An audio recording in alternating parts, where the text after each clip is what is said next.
नमस्ते सबैजनालाई, सबैजना ठिकै हुनुहुन्छ होला। र आज चाहिँ म चिकन बनाउनु आँटेको अनि त्यसको लागि चाहिँ मैले यहाँ चिकन फ्राई गरेर राखिरहेको छु। आज चाहिँ चिकनमा चाहिँ चिचिन्डा पनि मिसाउने है, चिचिन्डा पनि यहाँ काटेर राखेको छु। यो चाहिँ हाम्रो घरमै फलेको चिचिन्डा, अन्त यसलाई पनि साइडमा काटेर राखेको धोएर।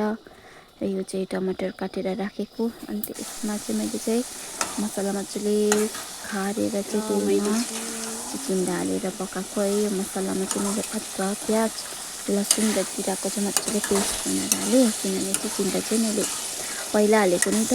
अन्त चिकन त फ्राई गरेर राखेको छु, त्यो फ्राई गर्दा ओर्दा त आधै पाकिसकेको हुन्छ। अन्त यसलाई चाहिँ यसरी पकाउनुपर्छ पहिला, किनभने यसबाट पानी निस्किन्छ। अन्त यसलाई एकछिन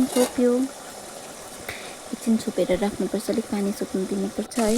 र एकछिन बादमा चाहिँ यसलाई मजाले यसरी चटट भएपछि चाहिँ फेरि यसलाई चलाउनुपर्छ, किनभने डढ्छ नि त। त्यो भएर चाहिँ यसलाई चाहिँ मैले पहिल्यै यसरी चटट भएर पकाएको, किनभने अलिक गनाएको जस्तो लाग्छ नि त। त्यो भएर चाहिँ अब त्यसमा चिकन हाल्यो, अझै फ्राई गरेर राखेको चिकन।